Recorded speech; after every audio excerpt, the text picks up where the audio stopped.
March 9, 1960. Beverly Hilton Hotel. Hollywood Foreign Press Luncheon. 500 industry professionals. Producer Hal Wallis stood and said, "Marilyn Monroe is just a body, not a brain." Marilyn's next 3 minutes destroyed his career and changed Hollywood forever. March 9, Beverly Hilton Hotel. International Ballroom. The Hollywood Foreign Press Association's annual industry luncheon. 500 people. Producers, directors, studio heads, journalists. Marilyn Monroe sat at table 12. Producers, directors, studio heads, journalists. Marilyn Monroe sat at table 12. She wasn't supposed to speak. She was invited as talent, meaning decoration. But she came prepared. Under the table, in her bag, were 3 books: Ulysses by Joyce, The Brothers Karamazov by Dostoyevsky, Actors on Acting by Toby.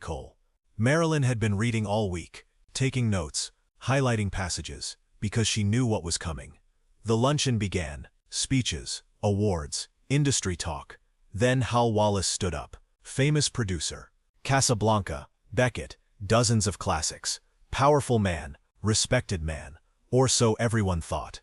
"Ladies and gentlemen," Wallis began, "I want to talk about the state of cinema today, and specifically about what makes a star." Marilyn's jaw tightened. She knew where this was going. "We have 2 types of stars," Wallis continued.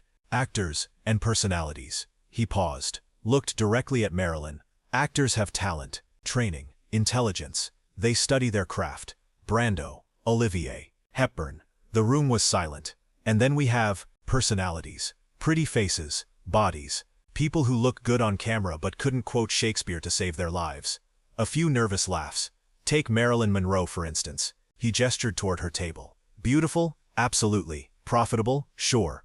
But an actress? A serious artist?" He smiled. Cruel smile. "She's a body, not a brain, and there's nothing wrong with that. Hollywood needs both, but let's not confuse the two." 500 people, silent, watching, waiting for Marilyn's reaction. Most expected tears, or silence, or a polite smile. They didn't know Marilyn Monroe, not the real one. Marilyn stood up. What happened in the next 180 seconds would be talked about in Hollywood for 65 years. Because Marilyn Monroe didn't just respond, she eviscerated, intellectually, publicly, brilliantly. Marilyn stood, slowly, deliberately. She reached into her bag, pulled out the 3 books, placed them on the table. "Mr. Wallis," she said. Her voice was calm, steady. "May I respond?" Wallis was surprised. He hadn't expected her to speak. "Of course," he said, smirking. "The floor is yours." Marilyn walked to the podium, 500 pairs of eyes on her. She didn't look nervous, she looked prepared. "Thank you, Mr. Wallis, for your educational speech about what makes a star." A few people chuckled. "You said there are 2 types, actors and personalities, brain and body, intelligence and beauty." She picked up Ulysses. "This is Joyce, 730 pages. I've read it.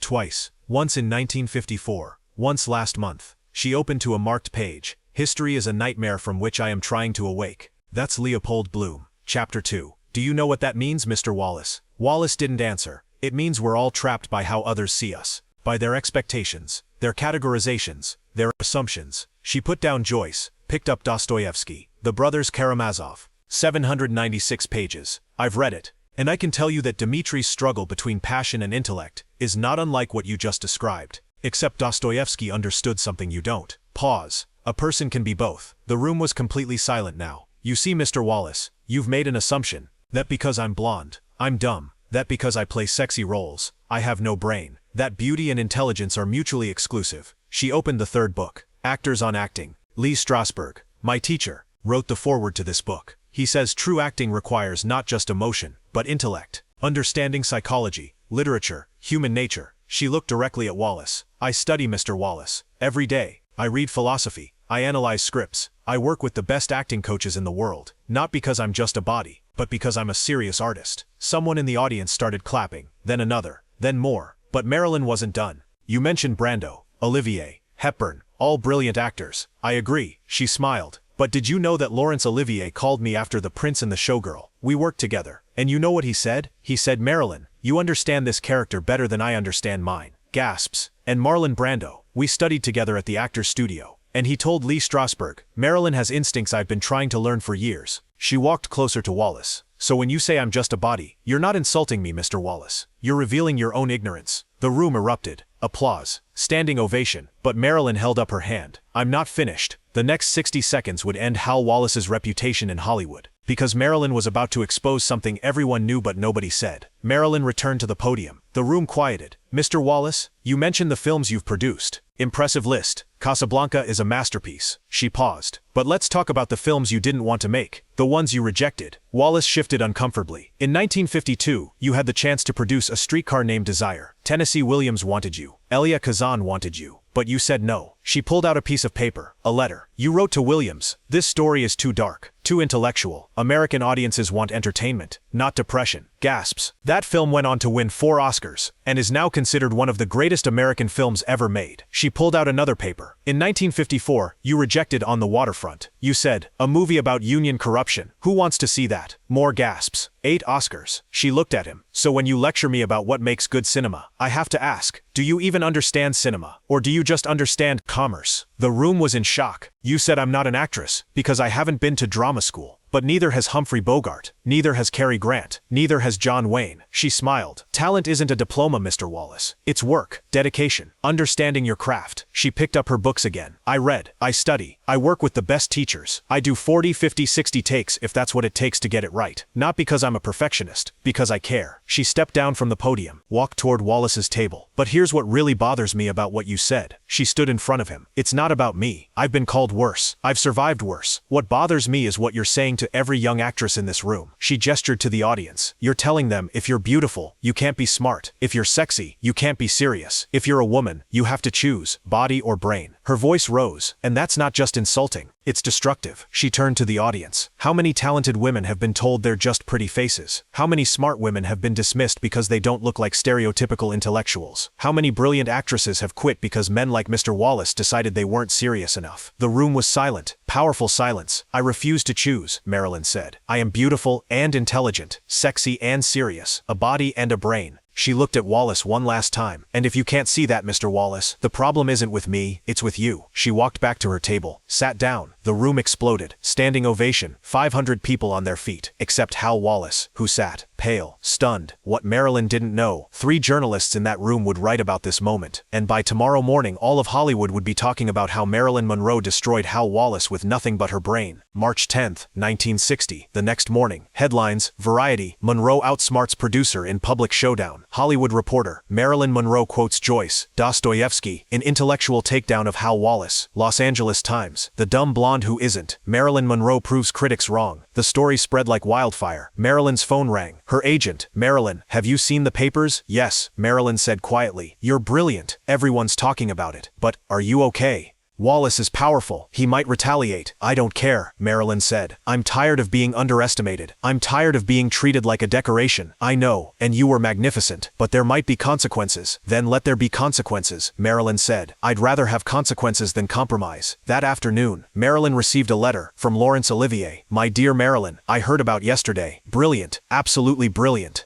You've done what many of us wish we had the courage to do, challenged the stupid assumption that beauty and brains cannot coexist. You are a serious actress. Anyone who has worked with you knows this. And now, thanks to your courage, everyone knows. Proud of you, Larry. Another letter, from Arthur Miller. Marilyn, I know we don't speak much anymore, but I had to write. What you did yesterday was extraordinary, not just brave, necessary. I always knew you were brilliant. I wish I had told you more often. You're changing minds. Keep going, Arthur. But the most important letter came from someone unexpected. A 16-year-old girl, from Ohio. Dear Miss Monroe, I read about what you said to that producer, about being beautiful and smart. I'm 16. I love reading. I love science. But people tell me, pretty girls don't need to be smart. My teachers ignore me. Boys make fun of me. But yesterday when I read what you said, I cried. Because you showed me. I don't have to choose. Thank you. You changed my life. Sarah M., Ohio. Marilyn read that letter 5 times. And cried, because she realized this wasn't just about her, it was about every girl who'd been told to choose between beauty and brains. But there was one person who didn't send a letter, Hal Wallis, because he was too busy dealing with the fallout, a fallout that would end his career. March 15, 1960, 1 week after the incident.